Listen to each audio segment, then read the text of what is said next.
Good morning, my friends. Today is Tuesday. It is April 21st. I wanted to tell you guys before we start reading Tales of a Fourth Grade Nothing today that tomorrow is Earth Day.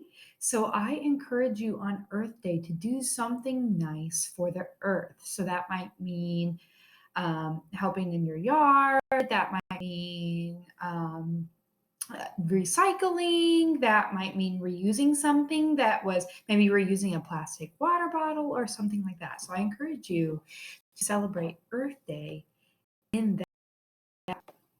Also, I have a special video for you today that's already up on the morning meeting / read aloud part on our Google Classroom. And that is a little sneak peek at my beehive. So go ahead and check that out, and there will be more bee videos to come. But let's go ahead and get started with Tales of a Fourth Grade Nothing. We are on page 29, chapter 4, My Brother the Bird. We live near Central Park. On nice days, I like to play there after school. I'm allowed to walk over by myself as long as I'm going to be with friends. My mother doesn't want me hanging around the park alone. For one thing, Jimmy Fargo has been mugged there 3 times, twice for his bicycle and once for his money. Once he didn't have any to give to the muggers. I've never been mugged, but sooner or later I probably will be. My father told me what to do. Give the muggers what they want and try to get a hit on the head. Sometimes, after you're mugged, you get to go to the police headquarters. You look at a bunch of pictures of crooks to see if you can recognize the guy that mugged you. I think it would be neat to look at all those pictures.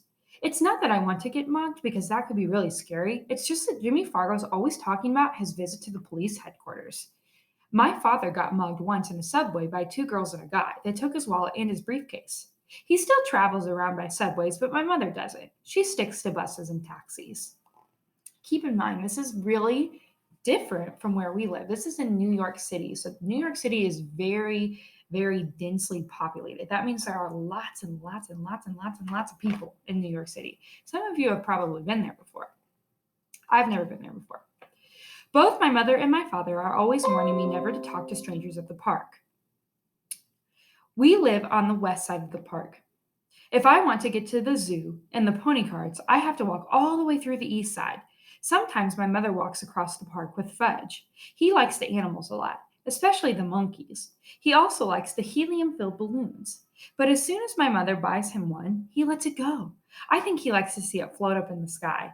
My mother says that's a waste of money and she's not going to buy him any more balloons until he promises not to let go. On Sundays, the park is closed to traffic and you can ride your bicycle all over without worrying about being run down by some crazy driver. Even Fudge can ride. He has a little blue toddle bike, a present from my father's client. And when he's riding, he makes motorcycle noises. Vroom, vroom, vroom, he yells. In the fall, the leaves turn darker and drop off the trees. Sometimes there are big leaf piles on the ground. It's fun to jump around in them. I never saw bright red, yellow, orange leaves until the day my father took us for a drive in the country. The reason the leaves don't turn bright colors in New York is the air pollution, and that's too bad because yellow and orange and red leaves look really neat. One nice sunny afternoon, I called for Jimmy Fargo and we went to the park.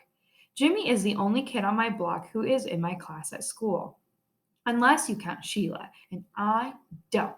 She lives in my building on the 10th floor. Henry, the elevator operator, is always making jokes about me and Sheila. He thinks we like each other. The truth is, I can't stand her. She's a real know it all. But I've discovered that most girls are. The worst thing about Sheila is that she's always trying to touch me. And when she does, she yells, Peter's got the cooties, Peter's got the cooties. I don't believe in cooties anymore. When I was in 2nd grade, I used to examine myself to see if I had them, but I never found any. By 4th grade, most of the kids gave up on cooties, but not Sheila. She's still going strong, so I have to keep a safe distance from her. My mother thinks Sheila is the greatest. She's so smart, my mother says, and someday she's going to be a real beauty. Now that's the funniest because Sheila looks a lot like the monkeys that Fudge is so crazy about. So maybe she'll look beautiful to some ape, but never to me. Me and Jimmy have this special group of rocks where we like to play when we're in the park. We play secret agent up there. Jimmy can imitate all kinds of foreign accents, probably because his father is a part-time actor. When he's not acting, he teaches a class at City College. Today, when we got our rocks, Today, when we got to our rocks, who should be perched up there? Who should be perched up there but Sheila? She was pretending to read a book, but I think she's just waiting for me and Jimmy to find out what we'd do if we found her on our personal rocks. Hey, Sheila, I said, those are our rocks. Says who? She said. Come on, Sheila, Jimmy said, climbing up. You know me and Peter hang out here. Too bad for you, Sheila said. Oh, Sheila, I shouted. Go and find yourself another rock. I like this one, she says, as if she owned the park.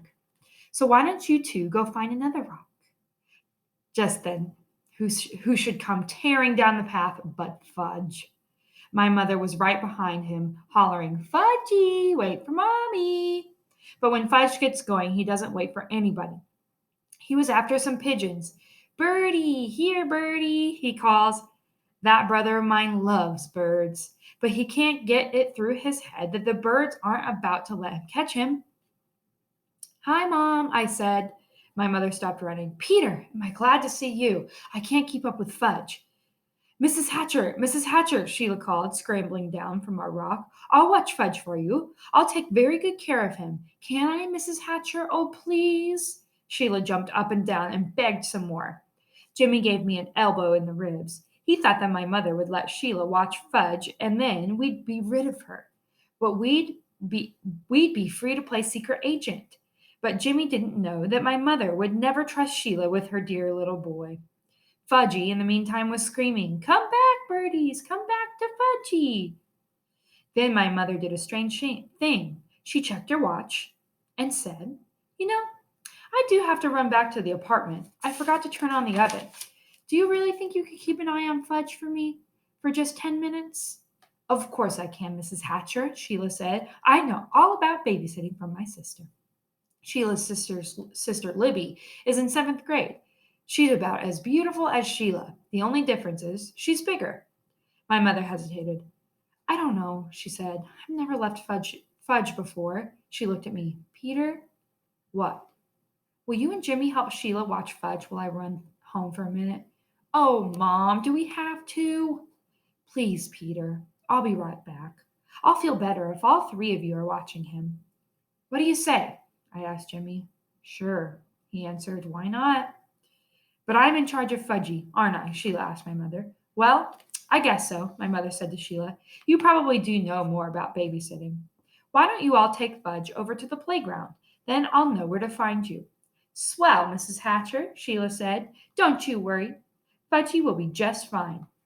My mother turned to Fudge. Now you be a good boy for 10 minutes. Mommy will be right back, okay? Good boy, Fudgy said. Good, good, good.